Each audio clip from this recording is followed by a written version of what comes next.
Bonjour, aujourd'hui on va traiter ces 7 derniers exercices concernant les condensateurs. C'est l'occasion d'introduire aussi les formules des condensateurs en série et les condensateurs en parallèle. Il s'agit maintenant de déterminer la tension aux bornes du condensateur C2. On connaît l'intensité du courant, IS, de la source, qui est représenté par ce graphe-là. Il n'est pas tout le temps constant. Tantôt ça monte, tantôt ça descend. C'est un signal en dents de scie. Bon, en régime permanent. On étudie en régime permanent. Régime permanent. On n'est pas en régime transitoire, d'accord? On étudie, on fait l'étude du régime en régime permanent seulement. On verra ça après, concernant en régime transitoire. Bon, on considère initialement que les condensateurs sont vides, c'est-à-dire complètement déchargés. Il n'y a pas de charge accumulée dessus. Pas de charge dessus. Ça veut dire ça. Il n'y a pas de... Ah, quand c'est comme ça, c'est chargé. Et maintenant, on suppose que initialement, il n'y a pas de charge, donc il n'y a pas de tension. Tout simplement. Voilà. Maintenant, on va étudier ça en régime permanent. À l'instant où on ferme l'interrupteur, là, la tension aux bornes des condensateurs est nulle, puisqu'il n'y a pas de charge. Voilà. Et ça explique par cette équation. VC1 était à 0 et nul. VC2 à 0 et nul. Il n'y a pas de tension. On étudie en régime permanent. Donc, I Ester. Pour ça, vu le signal est tantôt il monte, tantôt il descend. Donc, c'est pas constant. On étudie donc le courant I par intervalle de temps. Ça, c'est I S1T. Et ça, c'est I S2T. D'accord? Deux intervalles différents. 0 à 1, on a ce segment de droite qui est une équation, une droite montante. Deuxième intervalle entre 1 et 2, c'est une droite descendante. Le coefficient directeur de ça, c'est positif, tandis que le coefficient directeur de ça, c'est négatif. On verra ça tout de suite. Pour l'instant, il faut établir les deux équations. Par intervalle. Pour tout T appartient à 0 et 1. On a IS1T. On considère ici c'est le courant IS1T. IS1T est égal à... C'est une droite, d'accord? C'est une équation de premier degré. Donc AT, A c'est le coefficient directeur, T c'est la variable, plus l'ordonnée, c'est B. Ainsi, pour T est égal à 0, voilà, T est égal à 0, on a I S1 0 est égal à A fois 0, T est égal à 0 plus B. Lorsque T est égal à 0, on a l'ordonnée qui est nulle. Soit 0 plus B est égal à 0. D'où B est égal à 0. Pour T est égal à 1. Ici, on a IS1 de 1 est égal à A fois 1 plus B est égal à... Parce que T est égal à 1, on a l'intensité qui est 500 mA. C'est-à-dire 0,06 ampères. 0,06, oui c'est ça, ampères. Donc A plus B, B c'est 0, on a trouvé ici, là, B c'est 0, est égal à 0,06, soit A est égal à 0,06. Ainsi, on obtient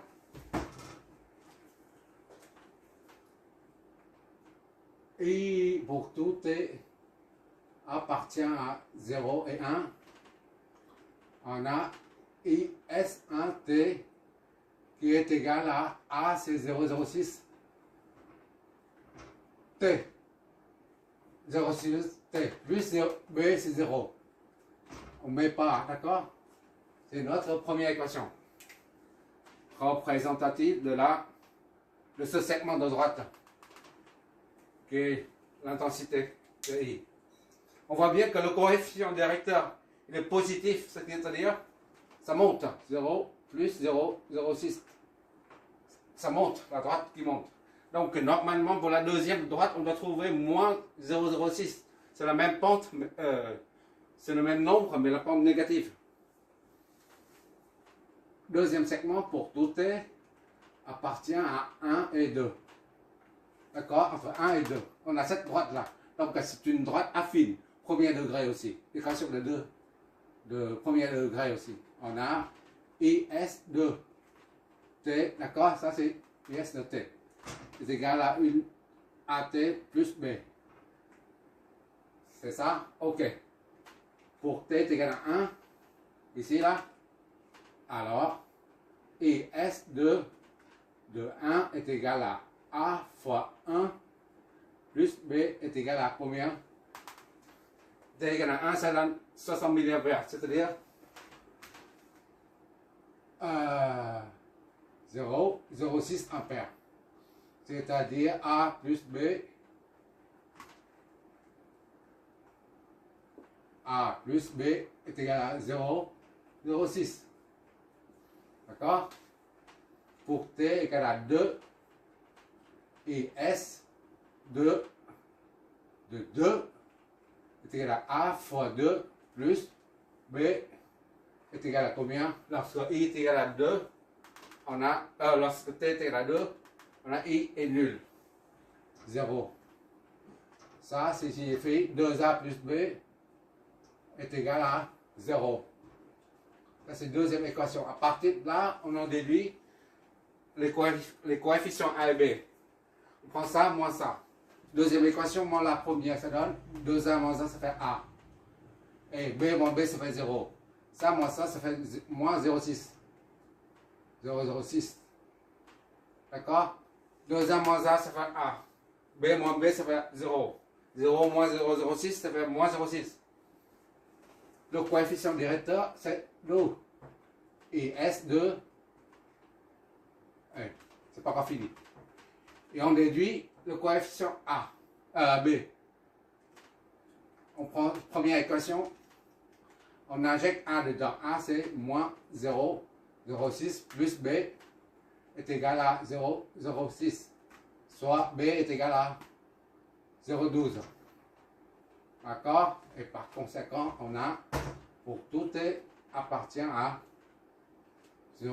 1 et 2, on a IS de T est égal à A, c'est ça, moins 0,06 T, d'accord?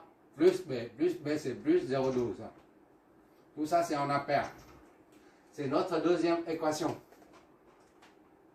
Représentatif par intervalle de la fonction I. On voit bien ici, ça, le coefficient directeur est négatif, parce que ça descend. Bon. Maintenant, qu'est-ce qu'on va faire? Il faut utiliser la formule classique.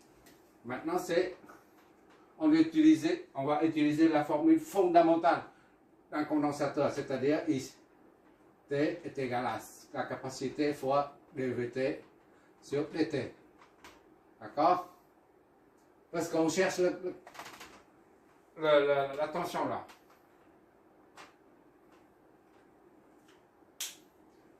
On va calculer cette tension avant. Et on en déduit celui-là par le pont diviseur. Vt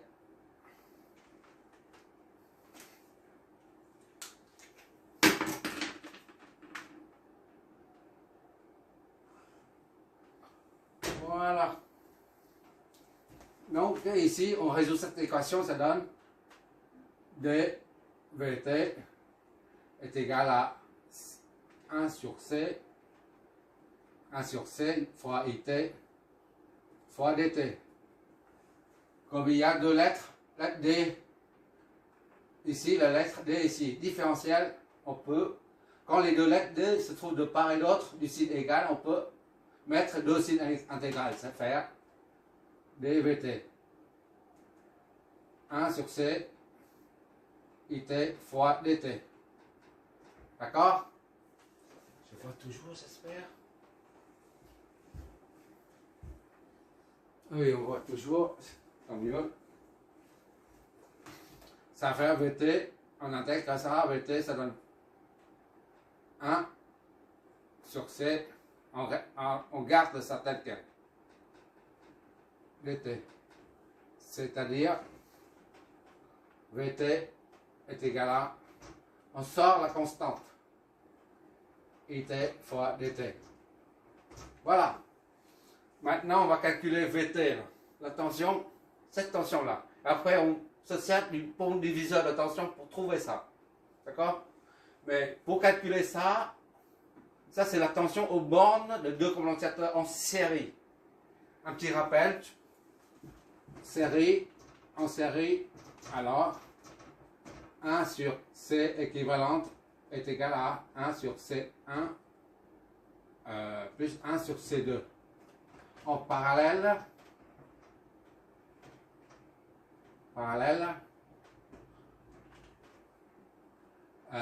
C équivalente est égal à C1 plus C2. Qu'est-ce que ça signifie? Ça veut dire que c'est l'inverse. Les formules sont inversées par rapport à celles concernant les résistances. Les résistances en série s'ajoutent, tandis que le condensateur en série ne s'ajoute pas. D'accord? C'est le condensateur en parallèle qui s'ajoute. Parallèle, voilà. Bon, on remplace C par les deux C équivalentes en série dans cette formule. On y va.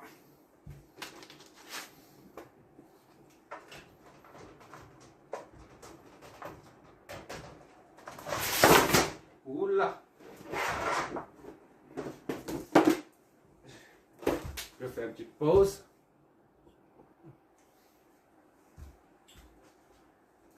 On va remplacer C par C équivalente en série, puisque les deux sont en série. Donc 1 sur C équivalente égale à 1 sur C, 1 plus 1 sur C2, soit égal à C1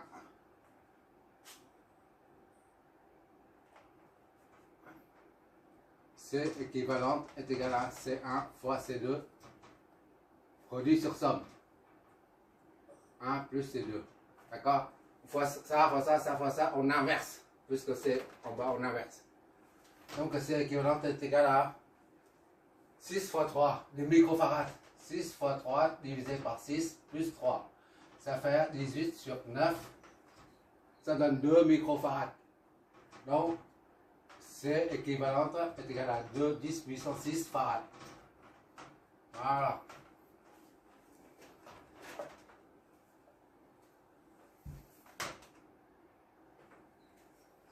On remplace là-dedans VT est égal à 1 sur C équivalent maintenant. 1 sur 2, 10 puissance moins 6, intégrale de IT. IT, DT.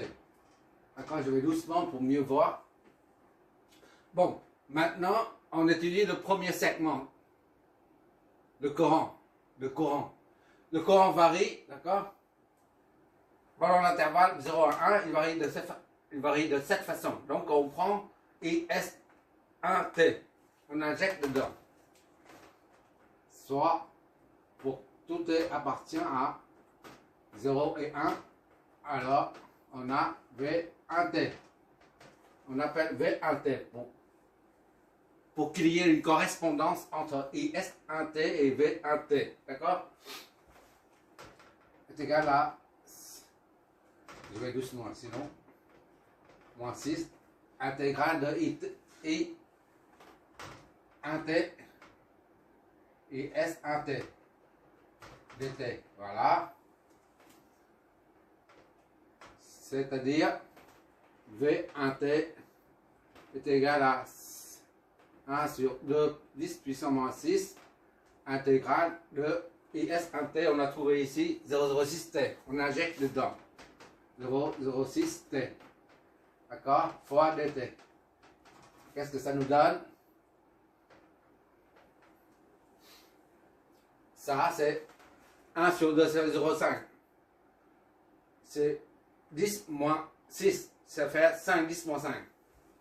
5, 10, 10 puissance 5 fois, on met ça, on sort ça parce que c'est une constante, fois 0,06 intégrale de t dt. D'accord?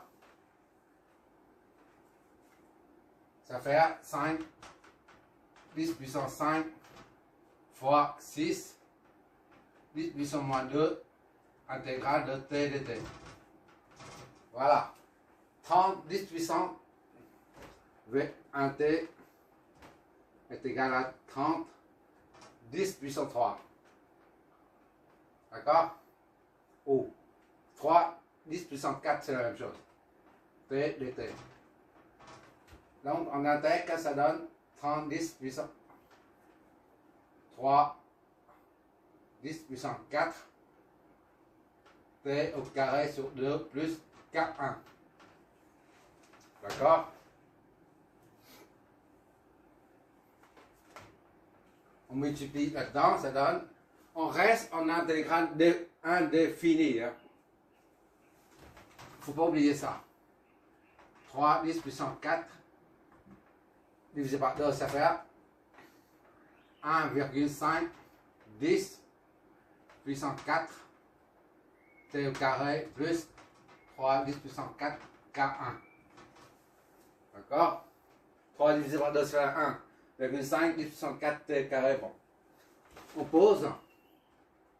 Poser K est égal à 3 10 puissance 4 fois K1.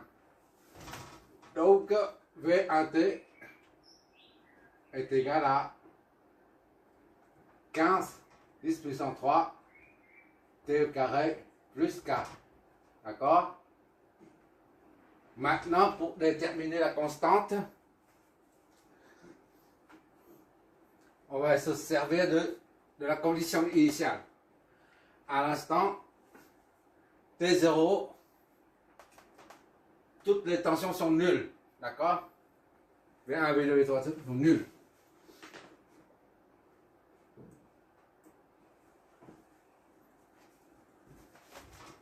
À l'instant 0, V1, 0 est égal à 15 10 puissance 3, 0 au carré plus K est égal à 0. Tout ça c'est 0.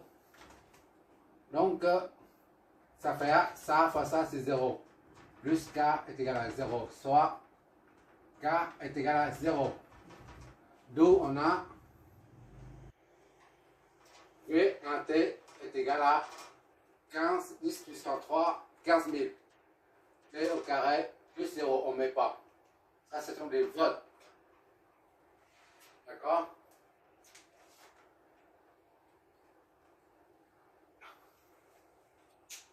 On fait la même chose pour le deuxième segment. Pendant le deuxième intervalle de temps. C équivalente est toujours la même. Il n'y a que le courant qui change. IS de T. D'accord?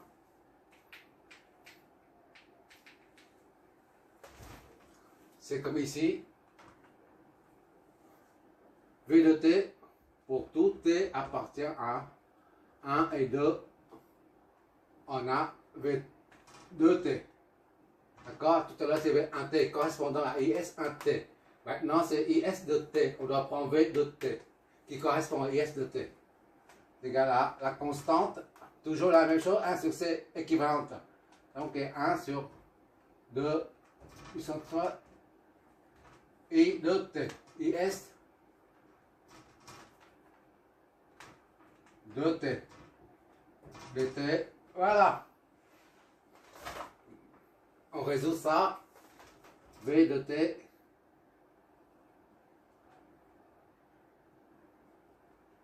est égal à 1 sur 2, 10 puissance moins 6. Mais doucement. Et S de t, il est là. On injecte dedans moins 0,06 t plus 0,12. D'accord? IT là, dt. Bon, ça fait combien ça? 5, 10 puissance 5 intégrale de moins 0,06 t plus 0,12 dt. Voilà. Maintenant, on intègre ça. V de t est égal à 5, 10 puissance 5 crochet moins 0,06 t au carré sur 2. On intègre plus 0,12 t plus K2. D'accord? Bon, on multiplie ça.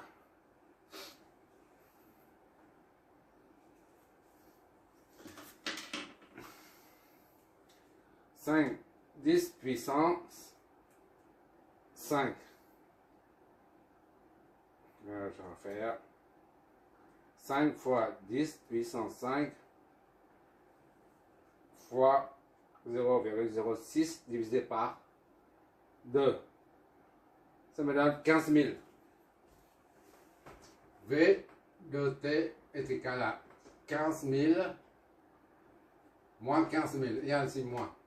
T au carré plus 5, 10 puissance 5 fois 0,12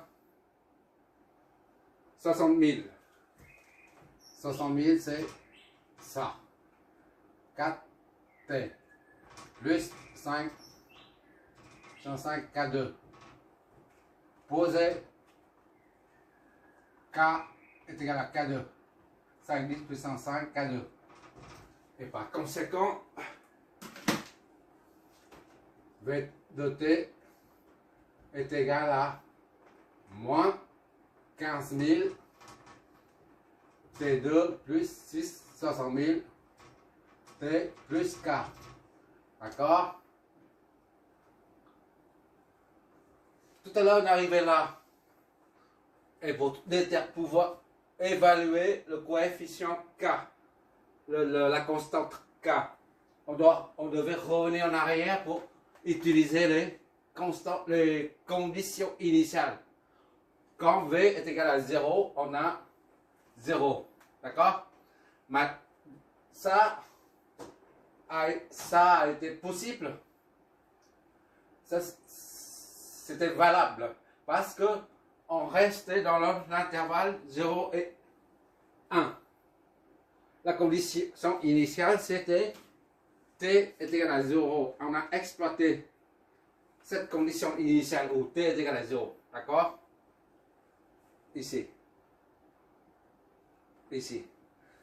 Mais ici, l'intervalle de temps, c'est entre 1 et 2. On ne peut pas exploiter la propriété des conditions initiales. On ne peut pas dire, voilà, T est égal à 0. En remplaçant ça par 0 et 0. Et ici 0. Parce que cette équation n'est valable que pendant l'intervalle 1 et 2. Compris 1, compris. 1, compris. Hein. Compris 1 et compris 2. 1 compris. Parce que là, c'est non compris, c'est comme ça. D'accord? Ça, c'est compris. Là, c'est 1 et 2. Compris. Compris 1. Donc, comment on va faire? On ne peut pas exploiter les conditions initiales. Il faut qu'on se débrouille. Une autre façon pour trouver la constante K qui est là. Ça nous coince. On est coincé là. On est bloqué là. On ne peut plus utiliser les conditions initiales. Donc, on se débrouille. Et comment faire? C'est une bonne question. Ça, pour pouvoir faire ça, il faut bien comprendre comment fonctionne un condensateur pendant la charge, et puis lorsqu'on l'interrompt, lorsqu'on stoppe la charge. Lorsqu'on stoppe, qu'on arrête la charge ou la décharge, ça c'est la pile. Une pile, plus ou moins. En fait, l'électricité, c'est bien de résoudre, mais il faut aussi comprendre le phénomène qui se passe au niveau des condensateurs. Voilà, si on ne comprend pas le développement qui suit là, concernant le phénomène physique, alors on ne peut pas déterminer la constante K. Bon, ici, disons, on a le condensateur. Là, j'utilise le symbole en électrotech, d'accord? Voilà, et comme ça, un bouton boussole. C'est fermé là.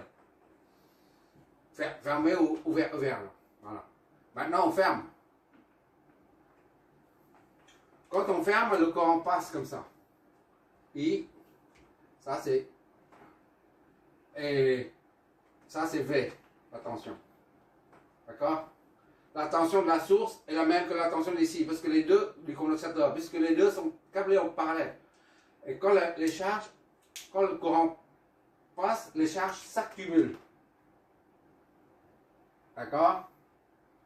Disons A est égal à 2 ampères. Parce qu'on ferme l'interrupteur.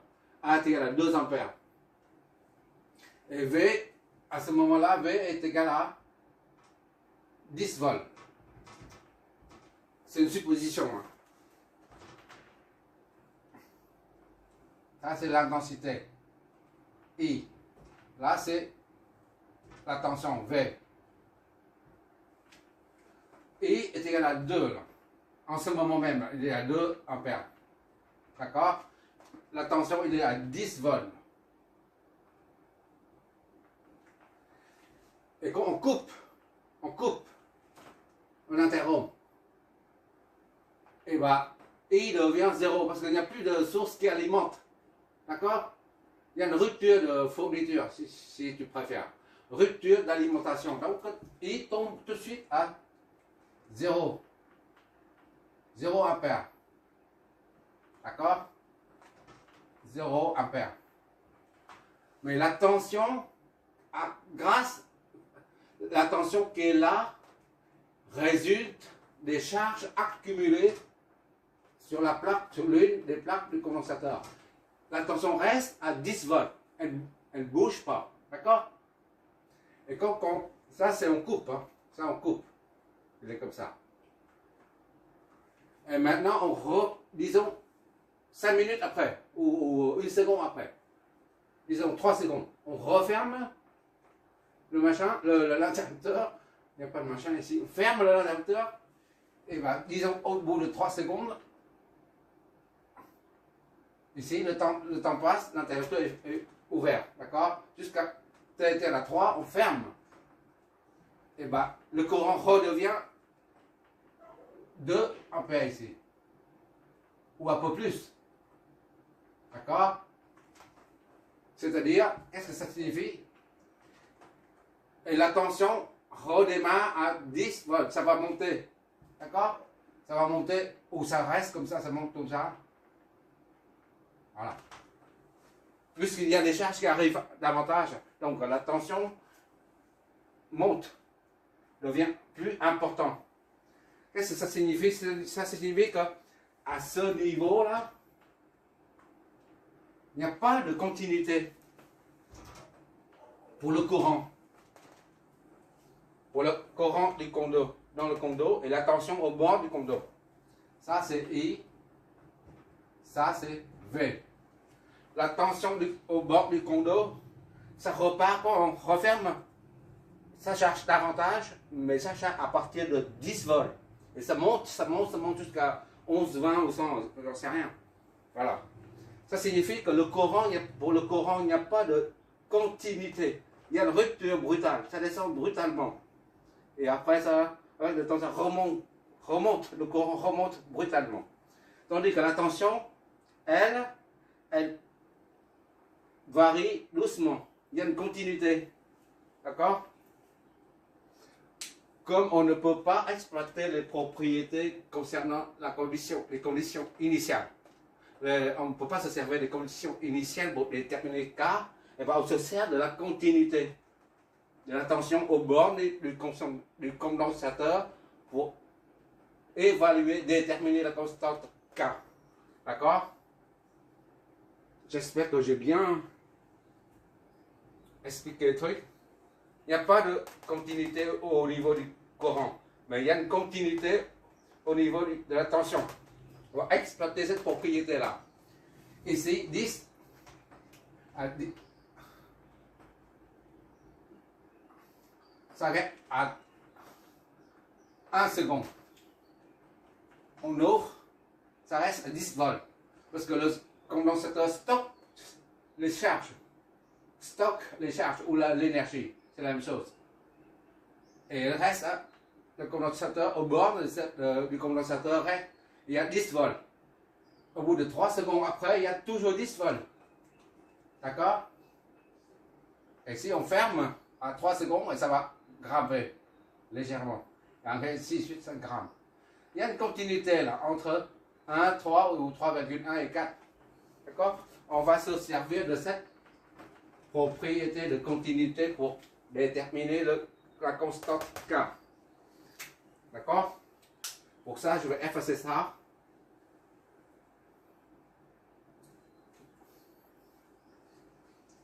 Hop.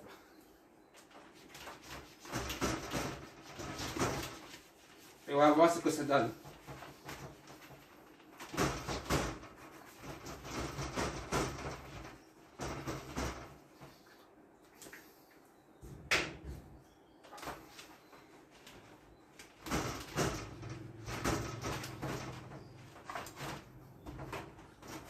Bon.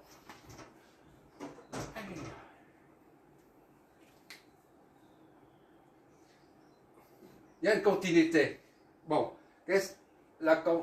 comment on va traduire ça? Entre 3, de ce côté, 3, disons 3 à partir de là. Et à partir de là. Et nous, on va exploiter à partir de 1. La continuité en 1 de la tension. Voilà le courant. Il y a une rupture brutale. Ça monte et ça descend brutalement. Tandis que la tension, elle ne sera pas comme ça. Elle va varier légèrement, doucement. Bon, on va dire que à 1, ici, là, la tension de ce segment et la tension